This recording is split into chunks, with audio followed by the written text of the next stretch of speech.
हम लोग श्रीमद् भागवतम के दूसरे स्कंद के 10वें अध्याय के 26वें श्लोक को देख रहे हैं। मेरे पीछे बोलिए।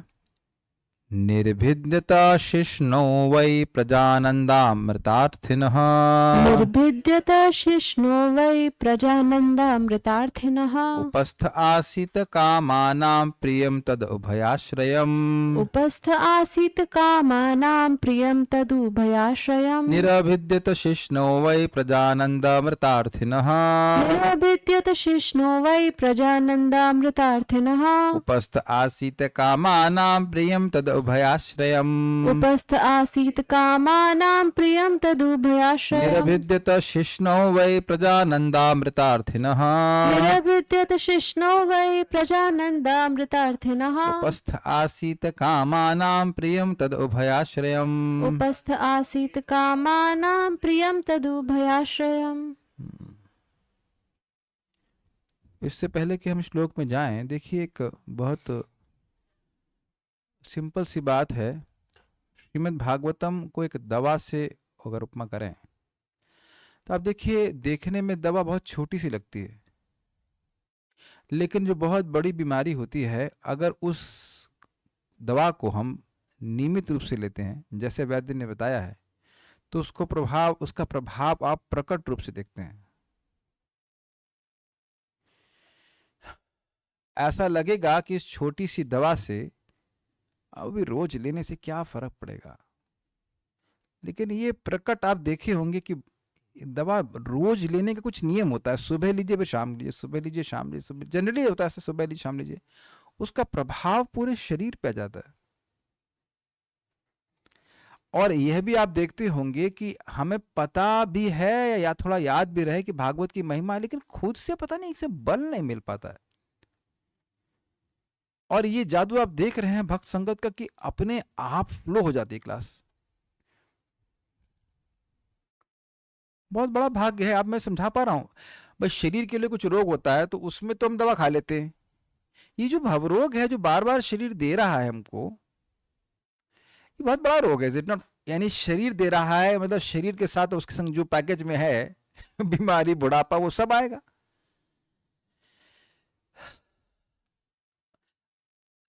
और क्योंकि लोग श्रीमद् भागवतम को सामान्यतः रोज नहीं पढ़ते हैं, इसलिए उसका प्रकट प्रभाव नहीं देखते हैं। लेकिन अगर हम रोज पढ़ेंगे, सुनेंगे, और हमारा भाग्य है कि हम लोग पढ़ सुन रहे हैं, मतलब केवल पढ़ नहीं रहे हैं, डिस्कशन कर रहे हैं। डिस्कशंस पढ़ने से ज्यादा महत्वपूर्ण होते हैं, वो बातें ज्यादा दिमाग में घुसती हैं।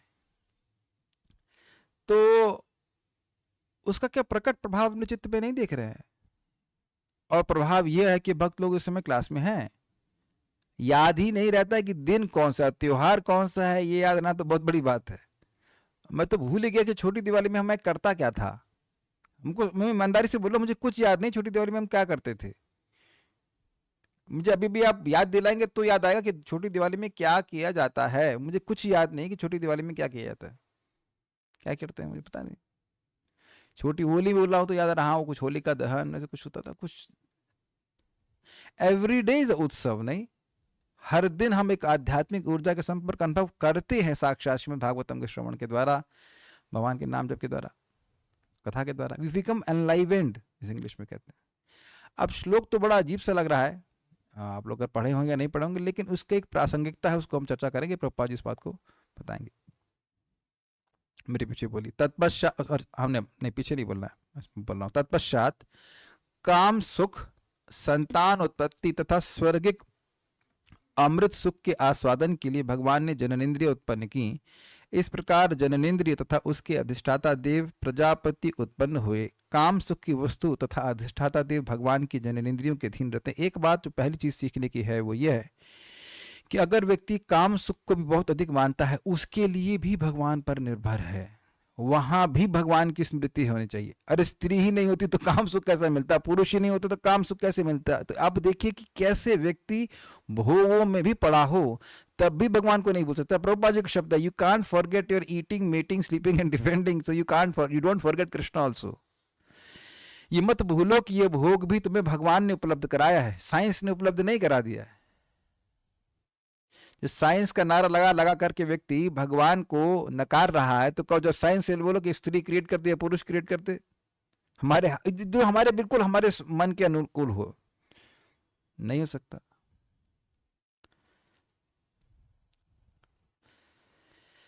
प्रजानंद, जब विराट पुरुष को संतान या रति अर्थात काम सुख की तथा अमृत अर्थना स्वर्गिक अमृत को आस्वादन करने की इच्छा हुई तो शिष्ण अर्थात जननेन्द्रिया निर्भिद्यता प्रकट हो गई।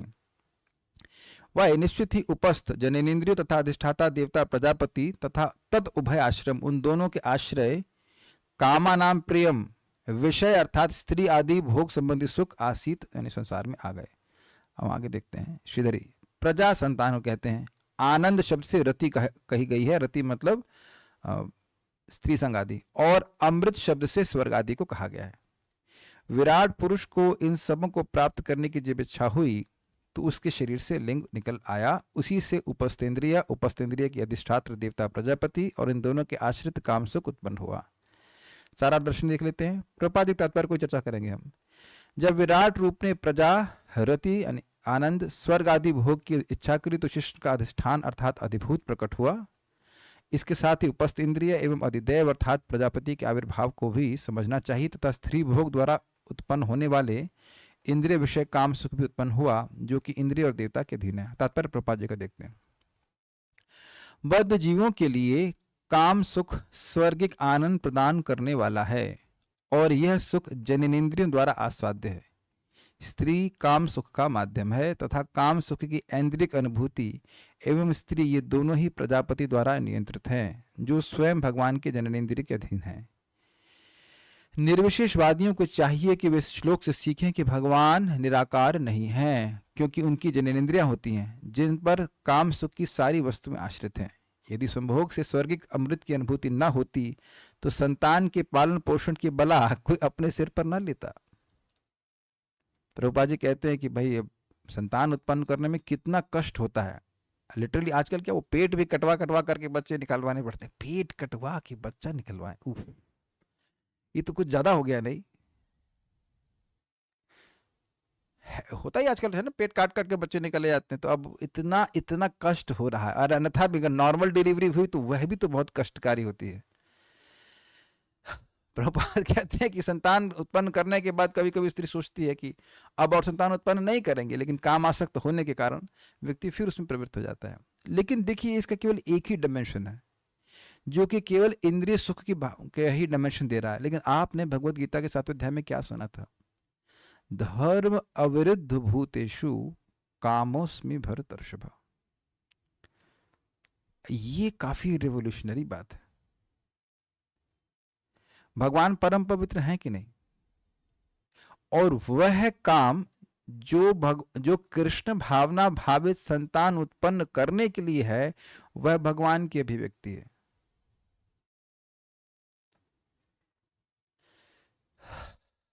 ये बड़े आश्चर्य की बात है। श्रील भक्ति सिद्धांत सरस्वती ठाकुर जी, आप जानते हैं, नैष्टिक ब्रह्मचारी, नैष्टिक मीन्स नैष्टिक 100% प्योर ब्रह्मचारी, भगवान के पार्षद गोलोक से आए और वह कहते थे कि मैं 100 बार स्त्री संग करने के लिए तैयार हूं यदि गारंटी दे कि कृष्ण भक्त हो। लेकिन कठिनाई यह है कि गारंटी नहीं है, इसलिए वो ब्रह्मचारी रह गए। तो ये हाइट है युक्त वैराग्य का। जिस चीज को सामान्यतः बहुत निकृष्ट कहा जाता है या है कह लीजिए, जिसकी वजह से बंधन माना जा रहा है जगत में, उसी को एक महान आचार्य कह रहे हैं कि उसमें प्रवृत्त होने के लिए मैं तैयार हूं यदि कृष्ण भावना भावित संतान हो।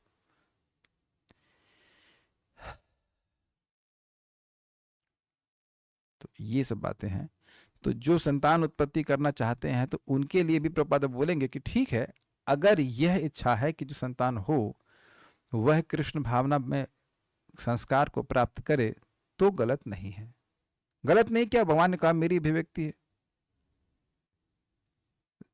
लेकिन अगर केवल इंद्रिय तृप्ति के लिए किया जा रहा है तो वह भगवान की अभिव्यक्ति नहीं है।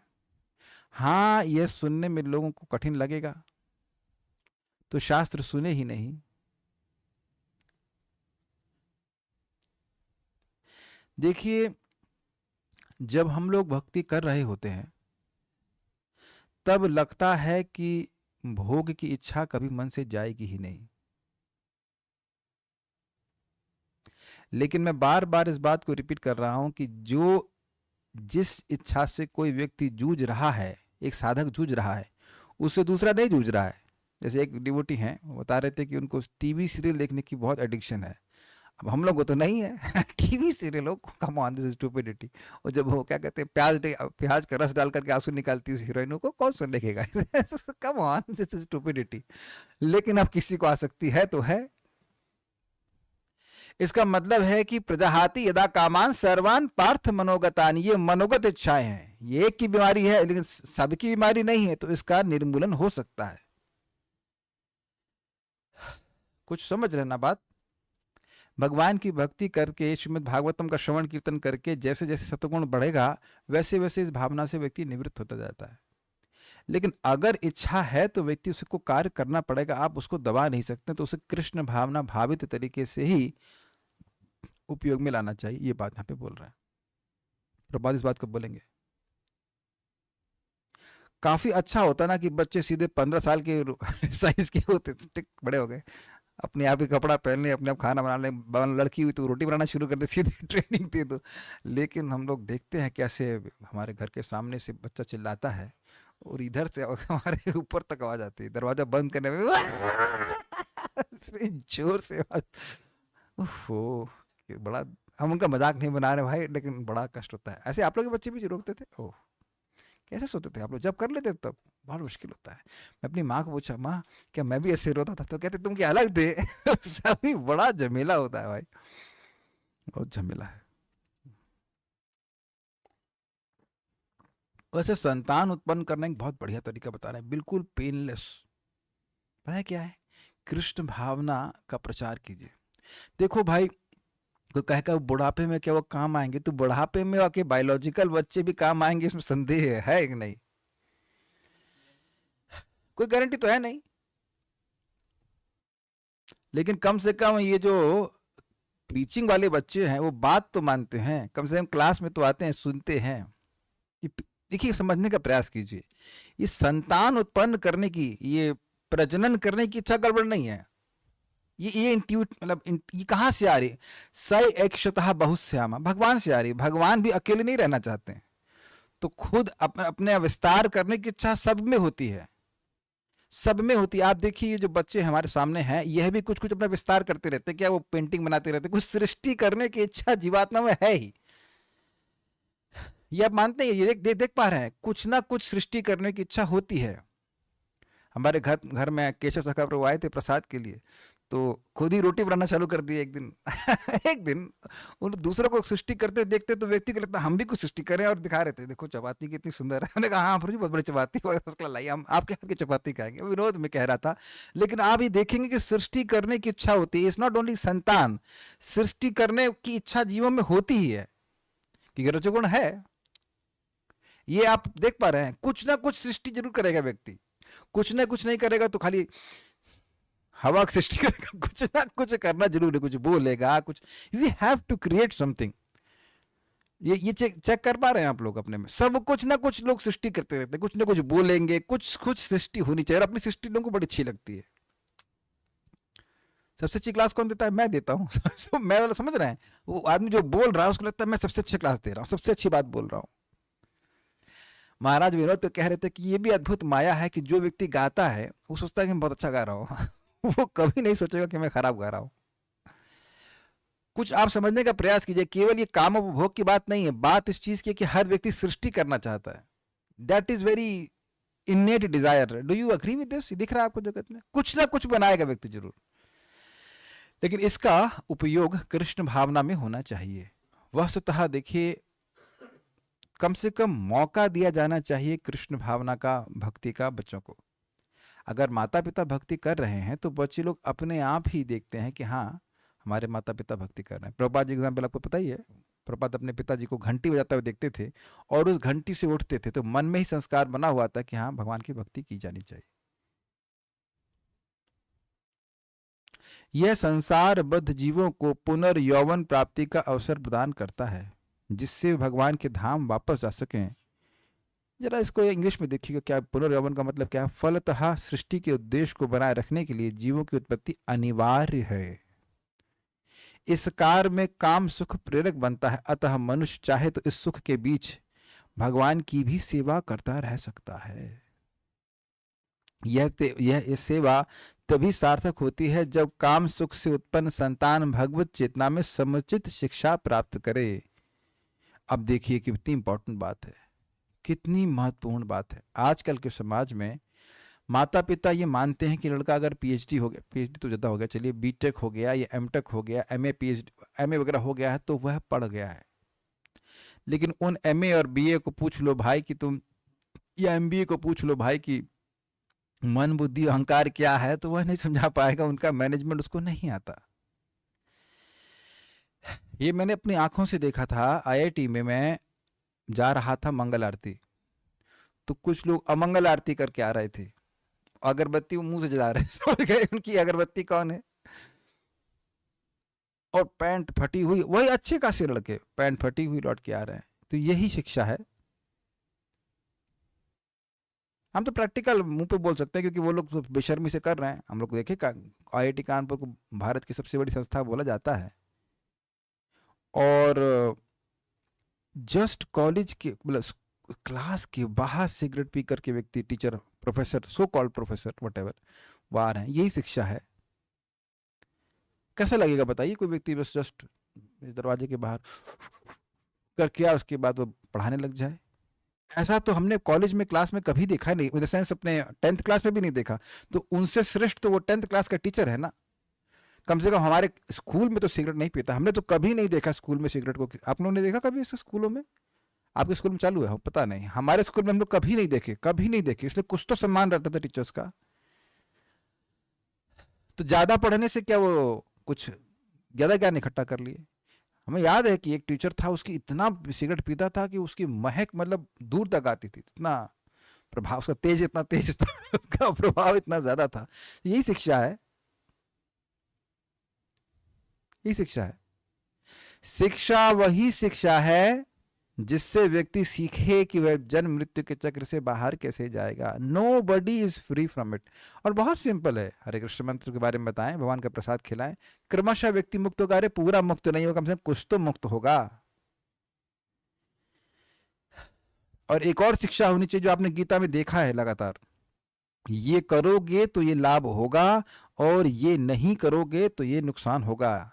लिटरली मैं एक भक्त को बता रहा था, हम लोग बिल्कुल पशु बुद्धि से युक्त हैं। जब तक डंडा ना पड़े तो व्यक्ति नहीं, उस कार्य को नहीं मानेगा। वो ये नहीं कर, डंडा समझ रहे हैं, जैसे पशु को डंडा कराता है, हम लोग डंडा रख कर ऐसे चल ऐसे चल, बिल्कुल वैसे शास्त्र हमको आगे देता है। देखो भगवान का प्रसाद ग्रहण करोगे तो पापों से मुक्त हो जाओगे, और खुद अकेले दाल चावल खाओगे तो तुम पापों से सन जाओगे। तुम दाल चावल नहीं सान रहे हो, अपने आप को ही पाप में सान रहे हो। ऐसा हमारे लिए सुनना जरूरी है, because somehow that we are bad people. This is condition soul is bad basically. उसकी भोग की प्रवृत्ति रहती है। तो क्या शिक्षा देनी चाहिए संतान को, वह है भगवान की भक्ति के बारे में। ये बातें बहुत स्पष्ट बताई जा रही है। और वह नहीं कहीं तो वो नहीं कर पाए तो माता पिता को दुख होना चाहिए। जैसे मान लीजिए, विचार कीजिए, मान लीजिए कि बच्चा आपका पढ़ा ही नहीं, कितना दुख लगता। आप लोग कहते ना, हम अब संसार, हम समाज को क्या मुंह दिखाएंगे। आज तक मैं जीवन में कभी ऐसा नहीं बोला ना। जरा इस एंगल से सोचिए, आपकी लड़की कहां तक पढ़ी है और उसके रिश्ता ढूंढ रहे हैं, कुछ नहीं पढ़ी है, वो तो का खा घ भी नहीं जानती। अरे तो एक दो तो जानती ना, अरे वो एक दो भी नहीं जानती, कुछ नहीं जानती। अरे बोलना भी नहीं जानती है। हरे कृष्णा कृष्णा कृष्णा हरे हरे, हरे राम राम राम हरे हरे। तो जैसे भौतिक शिक्षा में बिल्कुल अनभिज्ञ हो तो कितनी शर्मसार बात हो जाएगी कि नहीं। ऐसे किसी पूछो, भाई तुम कौन हो? मैं ये हूं। समझ में आ गया? तो आध्यात्मिक क्षेत्र में कितनी शर्मसार बात हो जाएगी। किसे कुछ भी नहीं पता है, और ऐसे ही अज्ञान में सारे पीएचडी घूम रहे हैं। अब मेरी बात आप लोगों को समझ में आ ही रही होगी। ठीक है अपना पेट पालने के लिए कुछ करे, लेकिन यह तो मालूम हो कि पेट पाला किस लिए जा रहा है। देखिए आप लोग को हल्का लग रहा है, लेकिन हमारे एक हैं व्यक्ति जानकार, उनके बच्चों को हमने पूछा तो उनको इतनी बात भी समझ में नहीं आ रही थी कि हम देह नहीं हैं। अरे थ्योरी भी नहीं समझ में आ रही थी। और हमको अद्भुत ये लग रहा है, मेरी बहन यहाँ रुकी हुई थी वृंदावन में, तो पता नहीं उसकी बच्ची कैसे सीखती थी, क्या करती थी, कैसे सुनती थी, प्रवचन सुन ली होगी। तो बहन ने एक दिन बोला, अरे तुम भोजन नहीं करोगी तो तुम्हारा देह खराब हो जाएगा। तो कहती मैं देह नहीं, मैं आत्मा हूँ। 3 साल की बच्ची। अब यह कम से कम बोल पा रही तो उसको समझ में तो आ रहा है ना कि देह और आत्मा में कुछ भेद है। ये भी एक 3 साल के बच्चे की चेतना में प्रवेश करना भी कठिन है कि वो क्या समझ रहा होगा, लेकिन बात तो एकदम सटीक कर दी ना उसने। उसने समझा ना कि मेरी माँ क्या बोल रही है कि तुम्हारा देह खराब हो जाएगा। उसने कुछ भेद देखने का प्रयास किया, क्षमता थी कि देह और मुझ में कुछ भेद है। कभी व्यक्ति बोलता है कि आपका शरीर खराब हो जाएगा, तो मैं तो शरीर नहीं, मैं आत्मा हूं। इतना हाजिर जवाब। तो ये दिखता है कि भगवान की भक्ति करने से व्यक्ति को अगर शुरुआत में संस्कार दिए जाए तो व्यक्ति उसको स्वीकार कर पाएगा। ठीक है।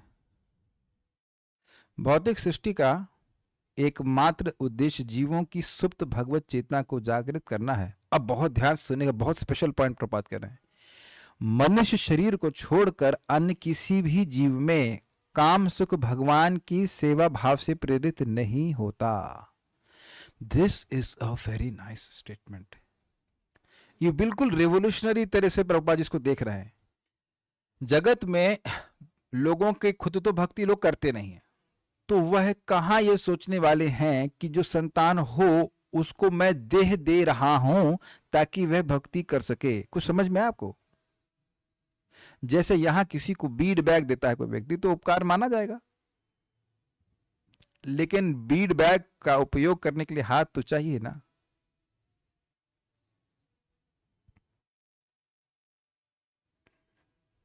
क्या लगता है?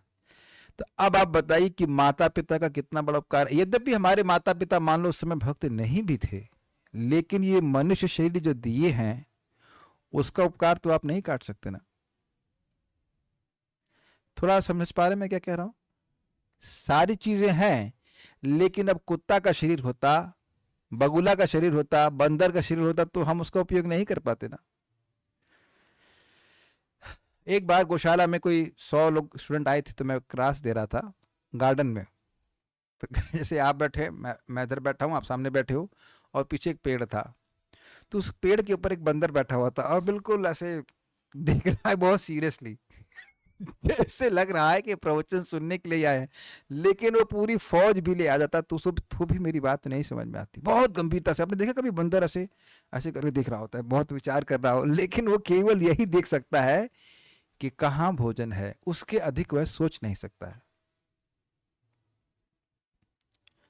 और ये देखिए एक और अद्भुत बात है, कभी कभी लोग कहेंगे कि भाई हम लोग तो संतान उत्पन्न किए तब तो कुछ पता नहीं था भक्ति के बारे में, तो अब वह भक्त बनेंगे कि नहीं बनेंगे। तो एक बात है कि आप कैसे बन गए।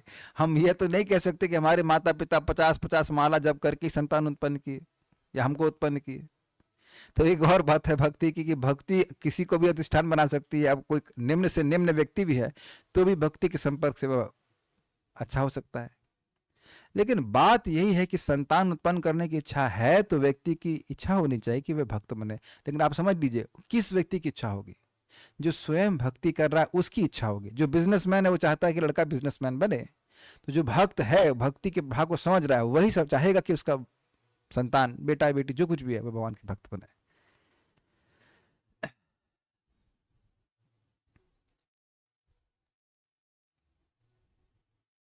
एक नदी को मोड़ना कितना कठिन है ना। क्या नदी की धारा को मोड़ा जा सकता है? मोड़ा जा भी सकता हो तो बहुत कठिन है।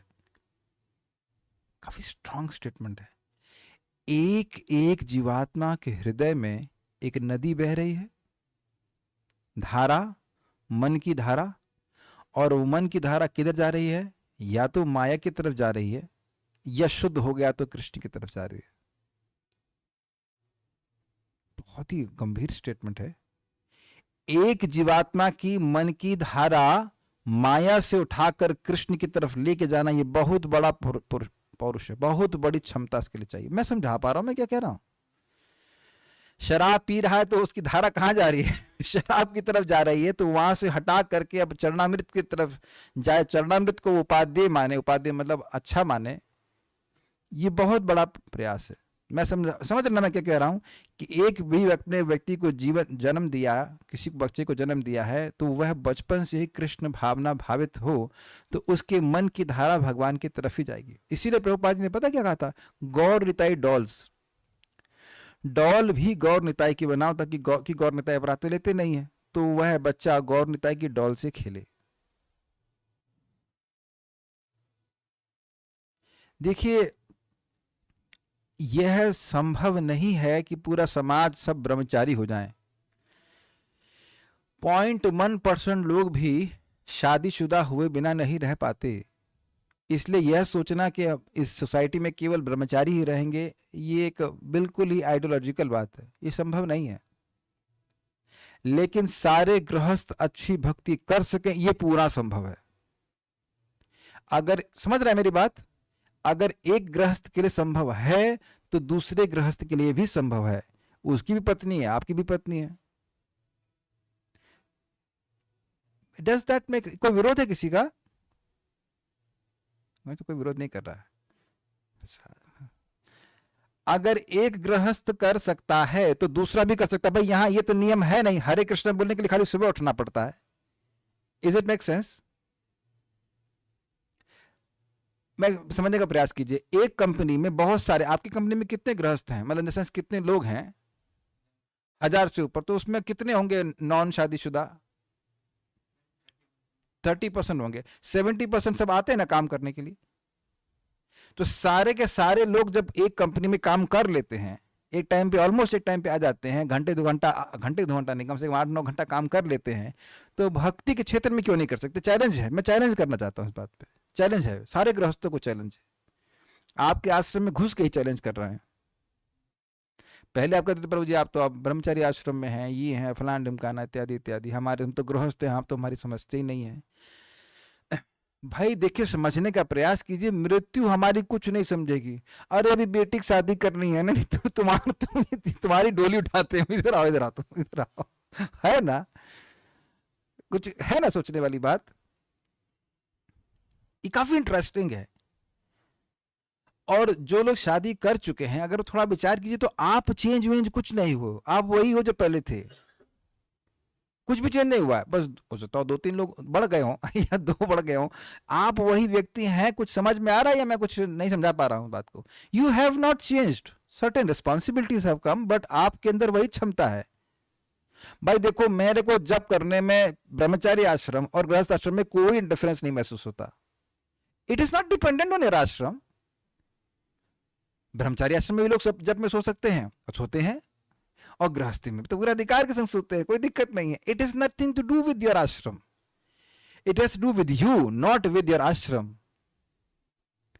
ये आपके ऊपर संकल्प। मैं ब्रह्मचारी को गृहस्थ बनने की जरूरत नहीं है, गृहस्थ को ब्रह्मचारी बनने की जरूरत नहीं। स्थान स्थिता, जहां भी आप रहना, भगवान की व्यवस्था से जहां भगवान डाल दें, ये हमारा संकल्प है कि हम भक्ति करना चाहते हैं कि नहीं। इसमें मुझे कोई हरा नहीं सकता है, because I am telling it from experience. मेरी इच्छा है कि नहीं। हमने देखा ब्रह्मचारी आश्रम में भी कुछ लोग हैं, हम कुछ निंदा नहीं करना चाह रहे, लेकिन थे, हमेशा से रहते हैं, वो नहीं उठते। उन्हें संकल्प भी रखा है, कुछ भी हो जाए मंगल आरती नहीं जाएंगे कुछ भी हो जाए नहीं जाएंगे, धरती भी गिर जाए नहीं जाएंगे। It has nothing to do with your ashram, it has to do with your sankalp. कितना व्यक्ति समझाए कि मैं कृष्ण का सेवक हूं, मेरा कृष्ण की सेवा करने का ही संकल्प है। मैं सब बातें क्यों बोल रहा हूं पता है? अगर माता पिता बहुत अच्छे से भक्ति कर रहे हैं तो ऐसा हो ही नहीं सकता है कि बच्चे भक्ति ना करें। आप लोग देखते हो शायद कि अगर जिन घरों में माता पिता चीखते हैं वहां बच्चे भी चीखने लगते हैं। हम गलत बोल रहे हैं? ऐसा होता ही है। और हमने देखा है जहां पे माता पिता बहुत शांति से बात करते हैं तो बच्चे भी प्राय शांति से ही बात करते, झगड़ा नहीं करते हैं। हो सकता है मैं गलत बोल रहा हूं, लेकिन ऐसा ऑब्जर्वेशन देखा गया है। जहां ज्यादा चीख चीख चाक चूक होता है तो वहां बच्चे भी चीखने लग जाते हैं। सिंपल। आप लोग कभी विचार कर सकते हैं कि बच्चों को चॉकलेट ना पसंद हो और नीम बैगन पसंद हो? Is it possible? ऐसे नहीं हो सकता, लेकिन हमने देखा है, प्रभु जी भी तो सामने उदाहरण है, लेकिन उड़ीसा में देखा हम लोग कुछ चॉकलेट है, कुछ तो था, कोई भक्त चॉकलेट आके दिया, वहां से वेस्ट से चॉकलेट लेके आए थे, वो बच्चा नहीं खा रहा था, लीला पुरुषोत्तम प्रभु के बहन के बच्चे। उड़ीसा में लोग प्राय ये कड़वा चीज बहुत खाते हैं, वो चॉकलेट रखा होने पे भी नहीं खाता था और ये कड़वी चीज को पसंद करता था। तो ये संस्कार की बात है। हम खाली सब बातें बोल रहे हैं कि इस काम सुख का उपयोग भी भगवान की सेवा के लिए होना चाहिए, ये बात है। किंतु मनुष्य रूप में बद्ध जीव मोक्ष प्राप्ति के लिए उपयुक्त संतानों को भगवत चेतना की ओर अभिमुख कर सके तो चाहे तो सैकड़ों संतानें उत्पन्न करके वह अपार इंद्रिय सुख द्वारा दिव्य सुख लूट सकता है। अन्यथा संतानें उत्पन्न करना शूकरों जैसा कार्य है, अपितु शूकर मनुष्य से बढ़कर निपुण है, क्योंकि वह एक ही बार में दर्जनों बच्चे पैदा करता है, जबकि मनुष्य एक बार में केवल एक संतान उत्पन्न कर सकता है। प्रभुपाद जी धो रहे हैं, हमें कहा गया कि भाई जब शादी हो जाती तो लोग कहते खुशखबरी, तो अब भाई एक खुशखबरी की बात कर रहे हैं, सुअर तो 12 खुशखबरी एक साथ दे सकता है समझ रहे हैं? तो अगर सुअर की खुशखबरी और मनुष्य की खुशखबरी में कोई अंतर नहीं हुआ तो फायदा क्या हुआ? कुछ समझ गए मैं क्या कह रहा हूं? संतान तो सुअर ने भी पैदा कर दी और संतान मनुष्य ने पैदा कर दी, लेकिन वह संतान मनुष्य की नहीं निकली, वह शब्द कठोर है लेकिन कुकर सुकर जैसे डिजाइन की निकली, जिससे कुछ मनुष्य जीवन से मतलब ही नहीं है, धर्म से मतलब ही नहीं है। तो फिर ऐसे संतान का कोई फायदा नहीं, वो खुशखबरी नहीं है, वो लड़का हुआ कि लड़की ना, ऐसा मत हमारे पास सामर्थ्य नहीं बोलने का, लेकिन प्रश्न लड़का लड़की का नहीं होना चाहिए, प्रश्न सोच गया ना किसका होना चाहिए, क्या हुआ है, सुअर हुआ है कि सुअर नहीं, क्योंकि उसी उद्देश्य से व्यक्ति ने संतान उत्पन्न करी। क्षमा कीजिएगा हम ऐसा शब्द इस्तेमाल कर रहे हैं, लेकिन बात, हम तो खाली शब्द इस्तेमाल कर रहे हैं, लोग तो काम ही कर रहे हैं ऐसा। प्रभुपाद जी कहीं तो हम सुने थे कि वक्ता सुने थे, problem is not the population, problem is what the population is doing. बहुत अच्छा स्टेटमेंट है ना? जनसंख्या का प्रॉब्लम नहीं है, जनसंख्या कर क्या रही है। देखो 5 आतंकवादी किसी ने पैदा कर दी तो सबकी नाक में दम कर देगा, लेकिन 1500 करोड़ भी भक्त पैदा कर दी तो कोई दिक्कत नहीं, ये बात है। अतः मनुष्य को स्मरण रखना चाहिए कि जननेंद्रियां, काम सुख, स्त्री तथा संतान ये सब भगवान की सेवा से संबंधित हों, और जो भगवान के साथ अपने सेवा संबंध को भूल जाता है वह प्रकृति नियमों के द्वारा 3 प्रकार के तापों से पीड़ित होता रहता है। ये बहुत इंटरेस्टिंग बात है, बात सिंपल है, लेकिन देखिए अगर बच्चों को भक्ति में नहीं लाया गया तो उन्हें दुख प्राप्त होगा। मैं आज भी प्रसाद देते समय एक भक्त समझा रहा था कि देखिए हमारे जीवन में जितने दुख आने चाहिए, हमारे गुड एक्टिविटीज़ की वजह से, पुरानी जो हमने कर्म किए हैं, भक्ति करने से भगवान उसको बहुत मिनिमाइज कर देते हैं। यद्यपि लग रहा है कि हम तपस्या कर रहे हैं, हमसे तपस्या करवा जा रही है, रोज इतनी ठंड में कहाँ हम आराम से 8 बजे 9 बजे उठा करते थे, अब 3:30 बजे उठाने के लिए बोलते हैं। कितना तपस्या करा रहे हैं, लेकिन कितना तापेगी माया उसका अंदाज जीव को नहीं है। तो ये बच्चों को अगर, और एक और बात ध्यान रखेंगे, बच्चों को जब हम शिक्षा दे रहे हैं तो समझाइए कि यह क्यों करना चाहिए, नहीं तो वह पनिशमेंट लगेगा, वो उन्हीं को नहीं हमको भी पनिशमेंट लगेगा। अगर हमको बताया ना जाए कि हम ये कार्य क्यों करें तब व्यक्ति को पनिशमेंट लगेगा। ज्ञान दिया जा रहा है, बाकी तो वह अपने आप समझ जाएंगे, बच्चे समझदार होते हैं, बेटा ऐसे करना चाहिए, ऐसे नहीं करना चाहिए, इत्यादि इत्यादि। जैसे एक मैं व्यक्ति के बच्चे को समझा रहा था, वो पहले मांस खाते थे, तो मैंने कहा कि भाई ऐसा नहीं करना चाहिए, तो कहते क्यों नहीं करना चाहिए। बच्चे ने पूछा क्यों नहीं करना चाहिए, मैंने कहा देखो आपकी उंगली में हल्का सा कट लगता है तो दर्द होता है ना, कहते हाँ। तो कहा देखो उसके बच्चे के उस जानवर की गर्दन काटने से कितना दर्द होता होगा। बच्चा समझ गया, तब से छोड़ दिया। और उसके पिता वहीं बैठे थे, कहते अरे इसको मत बताइए, इसको मत बताइए। हमने क्यों ना बताएं, तो आप लाए क्यों सामने हमारे। बच्चों को बड़े इंप्रेशनेबल माइंड होता है, अगर आप उनको समझाएंगे तो बच्चे समझ जाते हैं। यही बात लोग इसका दुरुपयोग भी तो करते हैं। बचपन से उनको आतंकवादी बनने की ट्रेनिंग दी जाती। बच्चा बचपन से तो आतंकवादी पैदा नहीं होता है। तो जब आप बचपन से आतंकवादी बनने की ट्रेनिंग दे सकते हैं, तो बचपन से भक्त बनने की ट्रेनिंग क्यों नहीं दी जा सकती? वो लोग कितनी मेहनत कर रहे हैं ना एक एक आतंकवादी को बनाने के लिए। तो कोई मतलब मतलब जानते होंगे सब बात। नहीं तो they really care for the संस्कार, गर्भदान संस्कार अच्छे होने चाहिए। अच्छा आतंकवादी निकलना चाहिए। कितने वो लोग मतलब आग्रही हैं इसके लिए। सर्टिफिकेट मिलता है। हाँ, बता रहे थे कि सर्टिफिकेट मिलता है कि इतने लोग को मारोगे तो तुम्हें जन्नत मिलेगी। यहीं से सर्टिफिकेट मिल रहा है। देखो कितने मतलब अद्भुत है। यहीं से सर्टिफिकेट यहीं से सर्टिफिकेट मिल रहा है कि इतने लोग को मारेंगे तो आपको जन्नत प्राप्त होगी। काफी इंटरेस्टिंग, और लोग विश्वास भी कर लेते। ठीक है, कुत्ते को भी विषय भोग का अनुभव होता है, किंतु उसमें ईश्वर चेतना का भाव नहीं उठता। मानव जीवन ईश्वर चेतना का अनुभव होने से कुत्ते से भिन्न है। ओके, ये एक बात आपने पंचाग्नि विद्या में सुनी थी, याद आ रहा है? भगवत गीता में पंचाग्नि विद्या में व्यक्ति यहां पे यज्ञ करता है और उसके बाद वह स्वर्ग की प्राप्ति करता है। यहां अग्नि में वह श्रद्धा अर्पित करता है अन्न आदि के द्वारा, तो उसके बाद उससे पुण्य मिलता है। पुण्य से वह स्वर्ग जाता है। स्वर्ग में कुछ समय तक भोगता है, फिर उसको वह जब उसका पुण्य क्षीण हो जाता है तो वह बादल को समर्पित कर दिया जाता है। फिर वहां वह जल बन जाता है। जल आकर के जमीन पे गिरता है तो जमीन अग्नि हो गई। फिर वह उससे बन गया अन्न। अन्न उसके बाद मनुष्य पुरुष खाता तो पुरुष अग्नि बन गया। और फिर अग्नि वो वीर में परिवर्तित हो गया। अग्नि फिर स्त्री सॉरी अग्नि नहीं, वीर जो है स्त्री में स्थापित होता है तो फिर संतान के रूप में उत्पन्न होता है। तो इसलिए विवाह को एक यज्ञ कहा जा रहा है। विवाह यज्ञ इसलिए है क्योंकि उसके द्वारा कृष्ण भावना भावित संतान की उत्पत्ति हो। But otherwise if you are using for sense gratification we will be punished. ऐसा नहीं कि हम प्रकृति के नियम को तोड़ेंगे और उसका पनिशमेंट नहीं मिलेगा। तो सुनना चाहिए, विचार करना चाहिए। आगे हम चर्चा करेंगे। कुछ प्रश्न तो मेरे ख्याल से यहाँ पे है नहीं।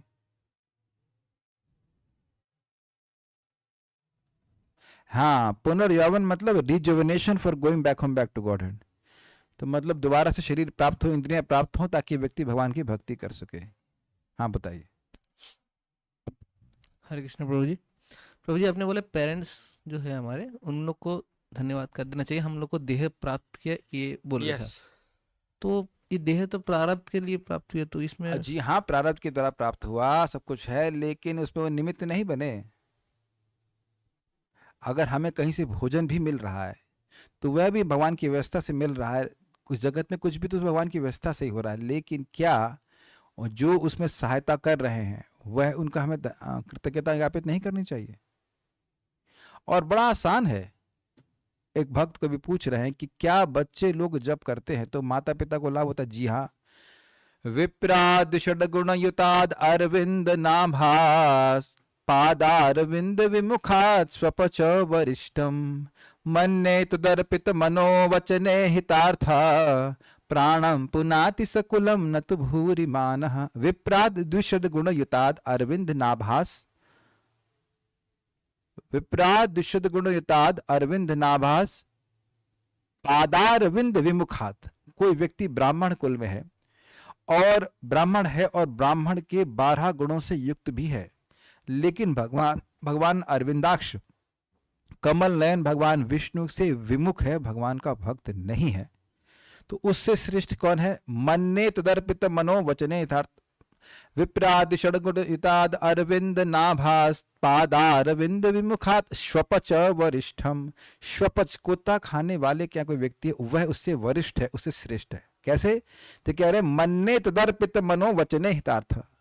वह अपने मन को, अपने वचन को, अपने कर्मों को आपकी सेवा में लगा रहा है। तो ऐसा क्यों? तो कह रहे हैं कि वह अपने सकुलम, अपने कुल के साथ अपना उद्धार करने वाला है, और ये जो ब्राह्मण है जो भगवान का सेवा नहीं कर रहा है वह अपना भी उद्धार नहीं कर सकता। कुछ क्लियर समझ में आ रहा है? तो हम कैसे कृतज्ञता ज्ञापित करते हैं? हरे कृष्ण मंत्र का जप करके, भगवान की भक्ति करके हम अपने माता पिता का भी ऋण चुकाते हैं। लेकिन इसका अर्थ यह नहीं है कि सेवा का मौका मिले तो सेवा भी ना करें। हमारे कृष्ण तो कर रहे हैं ना। A devotee is grateful for every action of kindness which has been given to him in his life. Does that make sense? That is the meaning of a devotee. ध्रुव महाराज 36,000 साल बाद भी याद रखे कि उनकी माँ ने उनको बताया था कि किस प्रकार से तुमको जंगल में जाकर भगवान विष्णु की प्राप्ति होगी. कोई विष्णु मंत्र नहीं दिया था. ठीक है. अभी तो आप सुन ही चुके हैं कि आप दीपदान जो करते हैं उससे कितने कितने पूर्वजों का उद्धार हो जाता है. तो भक्ति करके व्यक्ति अपना तो उद्धार करता ही है, दूसरों का भी उद्धार करेगा. और कोई प्रश्न है?